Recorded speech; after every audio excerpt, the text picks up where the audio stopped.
Welcome students in my YouTube channel Amit Gupta Pharmacology. Today we discussing about the new disorders peptic ulcers. आज से हम जो गैस्ट्रिकल जितने भी डिसऑर्डर्स होते हैं उसको डिस्कस करेंगे. तो गैस्ट्रिक डिसऑर्डर्स में पहला डिसऑर्डर्स जो है मोस्टली आजकल बहुत कॉमनली पाया जाता है, that is a peptic ulcer. तो पेप्टिक अल्सर्स अल्सरेशन आप जानते हैं, यानी कि किसी भी म्यूकोजा या किसी लेयर में अल्सरेशन या घाव हो जाना, दैट इज़ द अल्सरेशन. और पेप्टिक अल्सर मतलब क्या है? पेप्सिन और एसिड के कारण जो अल्सरेशन हो रहा है, that is the peptic ulcer. तो स्टार्ट करते हैं पेप्टिक अल्सर के लिए. Peptic ulcer is a ulceration of those part of the GIT which expose to the action of gastric acid and pepsins, stomach and duodenum. यानी peptic ulcer क्या है? Ulceration of those part of GIT है जहाँ पर जो part GIT का gastric acid और pepsin से कंटिन्यू एक्सपोज होता है. तो मेनली कहाँ हो? स्टमक और duodenum part. Duodenum is the इस part of the small intestines. तो ड्यूडिनम में और स्टमक में जो अल्सरेशन हो रहा है उसको हम पेप्टिक अल्सर बोलते हैं, क्योंकि दोनों ही पार्ट में क्या है कि आपका गैस्ट्रिक एसिड और पेप्सिन का एक्सपोज होते हैं. Depending on the location the ulcer is called gastric ulcer और ड्यूडिनम अल्सर. यानी लोकेशन की अकॉर्डिंग हम इसे गैस्ट्रिक अल्सर भी और ड्यूडिनम अल्सर भी कह सकते हैं. अगर अल्सरेशन आपके स्टमक में हो तो गैस्ट्रिक अल्सर बोला जाएगा, अगर अल्सरेशन ड्यूडिनम पार्ट में है तो ड्यूडिनम अल्सर बोला जाएगा. अब बात करते हैं क्लिनिकल प्रेजेंटेशंस की, यानी कि साइन और सिम्टम्स क्या क्या हो सकते हैं इसके. The most common classical symptom of peptic ulcer is epigastric pains, burning sensation, haematemesis, abdominal pains. तो मोस्ट कॉमनली जो सिम्टम्स होते हैं अल्सरेशन के वो एपिगैस्ट्रिक पेन्स में होता है, बर्निंग सेंसेशन होती है, जलन महसूस होती है स्टमक के अंदर, स्टमक म्यूकोसा में. हेमाटोमेसिस मतलब क्या है कि जो वॉमिटिंग हो रही है उसमें ब्लड भी आने लगता है, कभी कभी ऐसा भी होता है. और एब्डोमिनल पेन, आपके पूरे एब्डोमिनल कैविटी में पेन भी होता है. इसके अलावा anorexia, nausea, vomiting, belching, bloating are the other symptom of the peptic ulcers. Anorexia भूख का कम लगना, नोजिया वॉमिटिंग की फीलिंग होना, वॉमिटिंग होना, ब्लीचिंग एंड ब्लोटिंग, यानी कि ब्लोटिंग यानी क्या है कि आपके स्टूल में ब्लड आना. तो इस तरह के सिम्टम्स भी आप ऑब्जर्व किए जाते हैं ड्यूरिंग द पेप्टिक अल्सर्स. ठीक है. The important complication of peptic ulcer are लो. कॉम्प्लिकेशन क्या हो सकते हैं? अगर कोई पेप्टिक अल्सर का पेशेंट है और कंटिन्यू वो अपनी थेरेपी नहीं ले रहा है और लॉन्ग टाइम तक उसे पेप्टिक अल्सर रह रहा है और वो हील नहीं हो रहा है, तो वो कॉम्प्लिकेशंस हो जाएंगे बहुत सारे. और क्या क्या कॉम्प्लिकेशन हो सकते हैं? जो मेन कॉम्प्लिकेशन है वो हम यहाँ पर बताएंगे आपको. पहला क्या है? जीआई ब्लीडिंग, यानी कि जो गैस्ट्रोइंटेस्टाइनल है उसमें ब्लीडिंग बहुत ज़्यादा होने लगी. यानी ब्लीडिंग ज़्यादा होगी, यानी कि वो आपका चाहे वो हेमाटोमेसिस हो, वॉमिटिंग में ब्लड आएगा और साथ में स्टूल में भी ब्लड आना शुरू हो जाता है. इसके अलावा long standing peptic ulcer may produce a perforations in the alimentary canals. यानी बहुत टाइम तक अगर पेप्टिक अल्सर किसी पेशेंट ने वो है, उसने कोई थेरेपी या कोई प्रिकॉशन नहीं लिया है, तो उस कंडीशन में क्या हुआ, गैस्ट्रिक जो एलिमेंट्री कैनाल है उसमें परफोरेशन हो जाता है. परफोरेशन का मतलब है जी उसमें जो एलिमेंट्री कैनाल है उसमें कोई जो म्यूकस लेयर है या डिफरेंट एपिथीलियम लेयर है वो बिल्कुल टूट जाएगी, रप्चर हो जाएगी. और रप्चर होने की वजह से क्या हुआ, स्टमक का जो कंटेंट है वो आपके एब्डोमिनल कैविटी में लीकेज होना शुरू हो जाएगा. या एब्डोमिनल कैविटी परफोरेशन मतलब छेद हो जाना. जैसे कि किसी कपड़े के अंदर कोई पॉलीथीन है, पॉलीथीन में अगर छेद हो जाए तो पॉलीथीन कंटेंट का होगा बाहर निकल आएगा, तो क्या पॉलीथीन के अंदर परफोरेशन हो गया है. सेम क्या है, स्टमक के अंदर जो परफोरेशन हो जाता है या ड्यूडिनम पार्ट में परफोरेशन हो जाएगा, तो स्टमक या ड्यूडिनम का जो कंटेंट है वो आपका क्या कहाँ लीक आउट हो जाएगा, एब्डोमिनल कैविटी में. और एब्डोमिनल कैविटी में जब ये लीक आउट होते हैं तो आपके long time major infection cause करते हैं. और ये इन्फेक्शन इस तरह के होते हैं कि जिसमें डेथ भी होने के चांसेस बढ़ जाते हैं. ठीक है. नंबर थर्ड क्या है? क्रोनिक अल्सरेशन में cause obstruction in the alimentary canals. अब अल्सरेशन कंटिन्यू बना हुआ है एलिमेंट्री कैनाल के अंदर, चाहे हम स्टमक की बात करें चाहे ड्यूडेनियम की बात करें, कंटिन्यू अल्सर बना हुआ है. तो उस कंटिन्यू अल्सर बनने की वजह से क्या है कि वहाँ पर क्या इन्फ्लामेशन कंटिन्यू हो रहे हैं, कंटिन्यू हीलिंग हो रही है. और हीलिंग होते समय क्या हो रहा है कि वहाँ पर बहुत ज़्यादा एट्रोपी होने लगी, बहुत ज़्यादा एट्रोपी हो रही है, बहुत ज़्यादा हाइपरट्रॉपी हो रही है, सेल्स बार बार बन रहे हैं. और सेल बार बार बनने की वजह से क्या हो, कुछ ट्यूमर जैसा स्ट्रक्चर बन जाता है, जिससे कि एलिमेंट्री कैनाल का जो पाथ है वो छोटा जाता है. अगर मैं आपको समझाने की कोशिश करूँ तो यहाँ पे आप सही समझ सकते हैं. जैसे कि ये एलिमेंट्री कैनाल है, एलिमेंट्री कैनाल्स में क्या है, यहाँ पर अल्सरेशन हो रहा है और अल्सरेशन हो जाएगा तो कंटिन्यू बार बार इसमें हीलिंग होगी, बार बार हीलिंग होगी, तो इस तरह से स्ट्रक्चर हो जाएगा. तो ये पाथ जो था इतना था, अब पाथ कितना रह गया, इतना रह गया. तो पाथ छोटा हो गया तो ये ऑब्स्ट्रक्शन रुकावट आ गई, जिससे कि यहाँ पर फूड पास होता है उसमें रुकावट आ गई. फूड पूरी तरीके से यहाँ पर पास नहीं हो पाएगा। और जब कंट्री एलिमेंट्री में ऑब्स्ट्रक्शन होकर रुकावट आने लगी एलिमेंट्री कैनाल में, जिसकी वजह से कॉन्स्टिपेशन के चांसेस बढ़ जाते हैं, जो बाद में क्रॉनिक कॉन्स्टिपेशन होते हैं, और क्रॉनिक कॉन्स्टिपेशन के बाद में मेजर अटैक की प्रॉब्लम्स जनरेट होना शुरू हो जाती है। तो ये हुई हमने बात की इसकी कॉम्प्लिकेशंस की और मेन साइन ऑफ सिम्टम्स की। अब बात करते हैं पैथोफिजियोलॉजी ऑफ पेप्टिक अल्सर। क्या पैथोफिजियोलॉजी है इसकी? The basic pathophysiologic process due to an imbalance between the aggressive and defensive factors. Basic pathophysiology का पेप्टिक अल्सर की देखें तो अग्रेसिव और डिफेंसिव फैक्टर्स में इम्बैलेंस हो जाता है। तो इम्बैलेंस होने से क्या है, अल्सरेशन के चांसेस बढ़ जाते हैं। तो उससे पहले हम ये देखेंगे कि अग्रेसिव फैक्टर्स क्या हैं। Acid, pepsin, bile. Acid, pepsin, bile, ये क्या है आपके अग्रेसिव फैक्टर्स हैं। और उसके अलावा डिफेंसिव फैक्टर क्या है? Gastric mucus, bicarbonate secretions, prostaglandin, nitric oxide, high mucosal blood flow, irritant, resistance of mucosal cells, कि ये क्या है? डिफेंसिव फैक्टर है। तो जैसे हम यहाँ देख सकते हैं, तो ये बाइकार्बोनेट है, म्यूकस लेयर है, प्रोस्टाग्लैंडिन है, म्यूकोसल ब्लड फ्लो है, एपिथेलियल रिन्यूअल है। तो ये क्या है? डिफेंसिव फैक्टर्स हो गए। हेलिकोबैक्टर पाइलोराई है, एच पाइलोराई जिसे बोलते हैं, नेसिड्स हैं, non steroidal anti inflammatory drugs हैं, पेप्सिन है, वाइल्ड एसिड्स हैं, स्मोकिंग और अल्कोहल है, ये क्या अग्रेसिव फैक्टर्स हैं। तो यहाँ पैथोफिजियोलॉजी की बात करें तो जब हमारे डिफेंसिव फैक्टर्स कम हो जाएँ, डिफेंसिव फैक्टर क्या हो जाएँ? कम हो जाएँ, और एग्रेसिव फैक्टर्स क्या हो जाएँ? बहुत ज़्यादा बढ़ जाएँ। जब एग्रेसिव फैक्टर बहुत ज़्यादा बढ़ जाते हैं, डिफेंसिव फैक्टर कम हो जाते हैं, तो वो अल्सरेशन करते हैं, अल्सर जैसी कंडीशन बन जाती है। वो उसकी वजह से जब एग्रेसिव फैक्टर ज़्यादा है तो हमारी गैस्ट्रिक म्यूकोसा की लेयर को इन्फ्लामेशन होगा, उसमें ब्रेकडाउन होगा, वो फूटेगी और उसमें अल्सरेशन के चांसेस बन जाएंगे। ठीक है, तो मेन बात क्या है? Imbalance between the aggressive and defensive factors. यानी एग्रेसिव फैक्टर्स की क्वांटिटी बहुत ज़्यादा हो गई और डिफेंसिव फैक्टर क्या हो गए? कम हो गए। That lead to the ulceration. Defensive factor कम हो जाना, एग्रेसिव फैक्टर बढ़ जाना, जिसकी वजह से क्या हो रहा है? अल्सरेशन हो जाता है। They are the following factor involve the pathogenesis of the peptic ulcer. कौन से फैक्टर्स हैं जो पैथोजेनेसिस यानी कि इंड्यूस करते हैं पेप्टिक अल्सर के लिए? पहला क्या है? हेलिकोबैक्टर पाइलोराई इन्फेक्शंस की वजह से हो सकता है। Abnormality of gastric duodenum motility, gastric और ड्यूडेनियम पार्ट की जो मोटिलिटी है वो बहुत ज़्यादा तेज़ हो जाए या बहुत ज़्यादा कम हो जाए, उसकी वजह से भी। Abnormality of acid secretion proper तरीके से या बहुत ज़्यादा हो रहा है, उस वजह से। लॉन्ग टाइम यूज़ ऑफ नेसिड्स, अगर कोई लंबे समय तक non steroidal anti inflammatory drugs को यूज़ करता है, जैसे एस्प्रिन है, डाइक्लोफेनाक सोडियम है और एक्टिलोफेनाक, एसिलोफिलैक है, ये सभी ड्रग बहुत लॉन्ग टाइम तक यूज़ करता है, उसके कारण भी अल्सरेशन के चांसेस बढ़ जाते हैं। स्मोकिंग, कोई लॉन्ग टाइम स्मोकिंग है, वो भी साइकोलॉजिकल स्ट्रेस, कोई बहुत ज़्यादा स्ट्रेस ले रहा है, तनाव ले रहा है, जिसकी वजह से सिक्रीशन ऑफ एसिड बढ़ जाता है, वो भी अल्सर प्रोड्यूस करता है। इसके अलावा डाइटरी फैक्टर्स होते हैं, बहुत सारी डाइट में हम ऐसी चीज़ें होती हैं जो हमारे एसिड सिक्रीशन को बढ़ाती हैं, जो अल्सरेशन प्रोड्यूस करती हैं। तो 1 बाय 1 हम सबको डिस्कस करेंगे। पहले हम बात करते हैं एच पाइलोराई इन्फेक्शन, यानी Helicobacter pylori infections.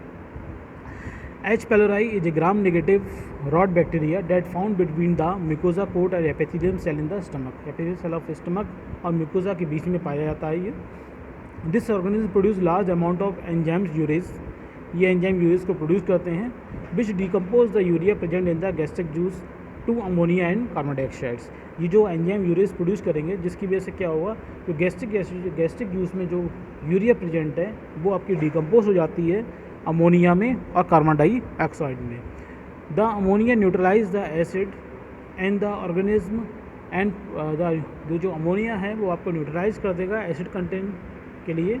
The ammonia neutralise the acid and the organism protect it from it lethal effect of the acids, जिसकी वजह से क्या होगा कि जो आपका अमोनिया है वो न्यूट्रलाइज कर देती है एसिड के लिए, जिसकी वजह से जो ऑर्गेनिज्म है, जो आपका बैक्टीरिया है, वो आपका क्या होगा, प्रोटेक्ट रहता है, बच जाता है lethal effect of the acid. जो एसिड के कारण डिस्ट्रॉय हो सकता था वो डिस्ट्रॉय नहीं हो पाता है, क्योंकि सभी आप लोगों ने सुना होगा कि हम जो भी हम खाते हैं, जो अगर बैक्टीरिया हमारे स्टमक में पहुंच भी जाए तो वो एसिड से डिस्ट्रॉय हो जाते हैं। लेकिन ये ऐसा बैक्टीरिया है, एच पाइलोरी बैक्टीरिया, जो हमारे गैस्ट्रिक जूस की वजह से या गैस्ट्रिक एसिड की वजह से डिस्ट्रॉय नहीं हो पाता है, और ये जब इन्फेक्शन करता है उसकी वजह से अल्सरेशन हो जाता है, यानी कि पेप्टिक अल्सर के चांसेस बढ़ जाते हैं। H. pylori infection involved in the pathogenesis of peptic ulcer. The toxin and enzymes produced by H. pylori impair the mucosal defense. जो टॉक्सिन है, जो एंजाइम्स है, जो एच pylori प्रोड्यूस करता है, वो आपके म्यूकोसल डिफेंस जो होता है, यानी म्यूकोसल डिफेंस है, जो मतलब म्यूकोसल लेयर है, उसको ये इम्पेयर्ड करेंगे। After which activity of acid and pepsin produce their ulcer, जिसकी वजह से क्या होती है कि जो एसिड और पेप्सिन है वो म्यूकोसल बैरियर कम होने की वजह से क्या है, अल्सरेशन प्रोड्यूस कर देते हैं। तो ये बात हुई एच pylori बैक्टीरिया इन्फेक्शन की। सेकंड बात करते हैं abnormality of gastric acid duodenum motility की। अगर रैपिड गैस्ट्रिक इम्पिटी हो रही है, may be temporary increase the acidity in the proximal duodenum and produce favour of ulceration. अगर बहुत ज़्यादा गैस्ट्रिक इम्पिटी हो रही है, बहुत ज़्यादा तेज़ी से गैस्ट्रिक इम्पिटी हो रही है, तो उसकी वजह से क्या होता है, कुछ समय तक के लिए एसिड होता है वो ज़्यादा अमाउंट में रिलीज़ होगा प्रॉक्सिमल ड्यूडिनम पार्ट में, जो कि अल्सरेशन के चांसेस को बढ़ा देता है। इसके अलावा slow gastric emptying increase the expose of stomach to acids and pepsin thus favour the ulceration. अगर बहुत ज़्यादा स्लो गैस्ट्रिक इम्पिटी हो रही है तो भी क्या होगा कि एसिड और पेप्सिन है वो कंटिन्यू एक्सपोज होता रहेगा गैस्ट्रिक म्यूकोसा लेयर के साथ में, और अल्सरेशन के चांसेस बढ़ जाते हैं। यानी कि या तो गैस्ट्रिक मोटिलिटी बहुत ज़्यादा कम भी नहीं होनी चाहिए, बहुत ज़्यादा भी नहीं होनी चाहिए। बहुत ज़्यादा कम होगी तब भी अल्सरेशन के चांसेस बढ़ते हैं, और बहुत ज़्यादा कम होगी तब भी अल्सरेशन के चांसेस बढ़ते हैं। जो नॉर्मल है, एवरेज है, वो गैस्ट्रिक मोटिलिटी रहे तो चांसेस ऑफ अल्सरेशन कम हो जाते हैं। अब बात करते हैं abnormality of acid secretion. Acid secretions में एब्नॉर्मलिटी की वजह से भी अल्सरेशन होता है। Hyper secretion of the acid may produce ulcer by promoting the action of pepsins. अगर एसिड का सिक्रीशन ज़्यादा हो रहा है तो वो अल्सरेशन करते हैं, क्योंकि एक्शन क्या करते हैं, पेप्सिन के एक्शन को बढ़ा देते हैं। मैं आपको क्लियर कर दूँ, जब हमारे स्टमक की pH लेस देन 2 हो जाती है, जब लेस देन 2 पहुँच जाएगी तभी आपका पेप्सिन रिलीज़ होता है। अगर एसिड कंटिन्यू रिलीज़ होता रहेगा, ज़्यादा अमाउंट रिलीज होगा, तो pH क्या होगी, हमेशा ज़्यादा टाइम तक लेस देन 2 रहेगी, और लेस देन 2 रहेगी तो पेप्सिन का रिलीज ज़्यादा अमाउंट में होगा, और ज़्यादा अमाउंट में पेप्सिन रिलीज होगा तो वो पेप्सिन क्या करता है, प्रोटीन का ब्रेकडाउन करता है, यानी कि जो एपिथेलियम सेल्स है, जो म्यूकोसा लेयर है, उसको ब्रेकडाउन कर देगा, तोड़ देगा, जिसकी वजह से अल्सरेशन हो जाता है। एक्सेस एसिड सिक्रेशन में result from any of the following changing. Number first, acid secretion कब कब हो सकता है, क्या क्या कंडीशन हो सकती हैं, कब किस वजह से हो सकता है। नंबर 1 कंडीशन क्या है, increase in parietal cell mass. अगर पैरेटल सेल्स है, जो parietal cells are those cells that secrete the gastric acids. Parietal cells वो सेल है जो गैस्ट्रिक एसिड सिक्रेशन करती है। Increase in parietal cell mass, अगर पैरेटल सेल मास का सेल बहुत ज़्यादा बढ़ रहे हैं due to the excessive secretion of gastrin, excessive secretion of gastrin hormone की रिलीज़ की वजह से। तो जो गैस्ट्रीन हार्मोन का सिक्रेशन कब बहुत ज़्यादा बढ़ जाता है, जोंगुलर इलीशन सिंड्रोम। तो जोंगुलर इलीशन सिंड्रोम में वो क्या, ट्यूमर ऑफ गैस्ट्रिन ग्लैंड्स है। तो गैस्ट्रिन जब ज़्यादा सिक्रेट होगा तो उसकी वजह से ऑटोमेटिक क्या पैंक्रियाटिक सेल्स होगी वो भी बढ़ जाएंगी, और पैरेटल सेल्स बढ़ने की वजह से क्या एसिड सिक्रेशन इनडायरेक्टली बढ़ जाता है, जो अल्सरेशन को इंड्यूस करता है। नंबर बी क्या है, इनकी सेंसिटिविटी होता है पैरेटल सेल्स। पैरेटल सेल्स की बहुत ज़्यादा सेंसिटिव बढ़ जाए, और बहुत ज़्यादा सेंसिटिविटी बढ़ जाएगी तो भी क्या होगा, ज़्यादा अमाउंट में एसिड का सिक्रेशन होने लगता है। नंबर सी पॉइंट क्या है, impair the acid inhibitory mechanism like a secretion. जो बहुत सारी मैकेनिज्म है जो एसिड के सिक्रेशन को रोकती है, अगर वो मैकेनिज्म किसी वजह से इम्पेयर्ड हो रही है तो वो एसिड सिक्रेशन रोकेगा नहीं, और कंटिन्यू एसिड का सिक्रेशन होता रहेगा तो भी अल्सरेशन के चांसेस बढ़ जाएंगे। अब नंबर 4 बात करते हैं लॉन्ग टाइम यूज़ ऑफ नेसिड। नेसिड यानी कि non steroidal anti inflammatory drug, यानी एस्प्रिन है, डाइक्लोफेनेक सोडियम है, एसिनोफ्लैक है, ये सब क्या होते हैं, नेसिड ड्रग्स होती हैं।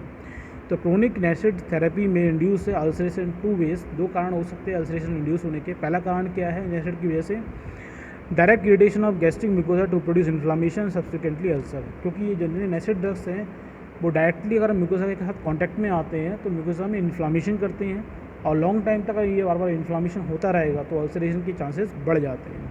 इसके अलावा the increase the synthesis of leukotriene that induce inflammation and give rise to ulcers. इसके अलावा क्या है कि जो लॉन्ग टाइम तक हम नेसिड यूज़ कर रहे हैं तो उसकी वजह से प्रोस्टाग्लैंडिन की सिंथेसिस कम हो रही है, और प्रोस्टाग्लैंडिन क्या करता है, नेगेटिव फीडबैक देता है, म्यूकोसा सिक्रेशन को बढ़ाता है, जिससे एसिड का सिक्रेशन क्या होता है, बाइकार्बोनेट सिक्रेशन कम बढ़ाते हैं, जिससे एसिड न्यूट्रलाइज होता है। लेकिन जब हम नेसिड यूज़ कंटिन्यू कर रहे हैं तो प्रोस्टाग्लैंडिन की सिक्रेशन कम हो गया, जिसकी वजह से बाइकार्बोनेट सिक्रेशन कम हो जा रहा है, यानी कि एसिड न्यूट्रलाइज नहीं हो पाएगा। इसके अलावा ल्यूकोट्राइन की सिक्रेशन सिंथेसिस बढ़ जाती है। जब ल्यूकोट्राइन की सिंथेसिस ज़्यादा हो रही है तो ल्यूकोट्राइन क्या करते हैं, इन्फ्लामेशन करते हैं, जिससे चांसेस ऑफ अल्सरेशन के बढ़ जाते हैं। तो long time use of NSAID also responsible for the ulcerations. अब बात कर रहे हैं स्मोकिंग की, तो स्मोकिंग में increase the risk of peptic ulcer by one और मोर द फॉलोइंग मैकेनिज्म। क्या क्या मैकेनिज्म हो सकती है जिससे स्मोकिंग के कारण अल्सर हो सकता है? Number Y accelerating gastric emptying, ये गैस्ट्रिक इम्पिटी को बढ़ा देते हैं, बता चुका हूँ कैसे अल्सर होगा गैस्ट्रिक इम्पिटी की वजह से। Number B, by promoting a gastroduodenal reflex, gastric duodenal reflex, यानी कि रिफ्लेक्स का मतलब क्या है कि ड्यूडेनियम भी प्रमोट, रिफ्लेक्स मतलब क्या है? बैक कंटेंट का रुक जाना, जब बहुत ज़्यादा कंटेंट रुक जाएगा, मतलब कंटिन्यू रिफ्लेक्स का मतलब क्या हुआ, वो कंटिन्यू वहाँ से जो कंटेंट गैस्ट्रिक ड्यूडेनियम पार्ट में है वो कंटिन्यू बहुत जल्दी खाली हो रहा है, खाली होने की वजह से मैं आपको बताता एसिड का सिक्रेशन बहुत ज़्यादा बढ़ जाएगा। Number C, by inhibit the pancreatic bicarbonate secretion, जो बाइकार्बोनेट का सिक्रेशन है वो कम होने की वजह से क्या एसिड न्यूट्रलाइज नहीं हो पाएगा, जब एसिड न्यूट्रलाइज नहीं होगा तो अल्सरेशन ऑफ एसिडिटी बढ़ जाएगी, अल्सरेशन चांसेस बढ़ जाएंगे। By inhibit the mucosal prostaglandin synthesis, अब प्रोस्टाग्लैंडिन सिंथेसिस को इनहिबिट की वजह से क्या होगा कि म्यूकस का सिक्रेशन कम होगा, म्यूकस सिक्रेशन कम होगा तो बैरियर जो है एसिड और म्यूकोसा के बीच में वो बैरियर नहीं बन पाएगा, तो भी अल्सरेशन चांसेस बढ़ जाएंगे। ये तो हुआ स्मोकिंग के कारण। नंबर 6 है साइकोलॉजिकल स्ट्रेस, साइकोलॉजिकल स्ट्रेस में cause ulcer due to the increase secretion of acid, अगर कोई स्ट्रेस ज़्यादा ले रहा है तो उसका एसिड सिक्रेशन ज़्यादा होता है और एसिड सिक्रेशन बढ़ जाता है, जो एसिडिटी के कारण अल्सरेशन के चांसेस भी बढ़ जाएंगे। और लास्ट वन इज़ द कारण, तो जो आपका फैक्टर है डाइटरी फैक्टर्स है, जैसे बेवरेज लाइक कॉफ़ी है, टी है, बियर है, अदर अल्कोहलिक ड्रिंक्स हैं जितने भी, इसके अलावा कोल्ड ड्रिंक भी कह सकते हैं, जितने भी ड्रिंक्स होते हैं जिसमें कैफीन्स या अदर चीज़ें बेवरेज होते हैं, इसके अलावा अल्कोहलिक ड्रिंक्स होते हैं, ये क्या करते हैं increase the secretion of acid को बढ़ा देते हैं, और सिक्रेशन ऑफ एसिड जब बढ़ेगा तो ये also responsible for the ulcerations. तो ये आपके pathogenesis and pathophysiology of the ulcerations. अगर आपको वीडियोस क्लियर समझ में आया हो तो ज़रूर लाइक कीजिएगा, और आपको कोई कन्फ्यूजन हो तो कमेंट बॉक्स में ज़रूर पूछिएगा, और आपको लगता है कि ये वीडियो किसी से शेयर करने पर उसके हेल्पफुल हो सकता है ज़रूर उसे शेयर कीजिएगा, और आपने अब तक मेरे चैनल को सब्सक्राइब नहीं किया है ज़रूर सब्सक्राइब कीजिएगा। नेक्स्ट लेक्चर में मिलेंगे, नेक्स्ट वीडियो में मिलेंगे नेक्स्ट डिसऑर्डर के साथ में, तब तक के लिए थैंक यू।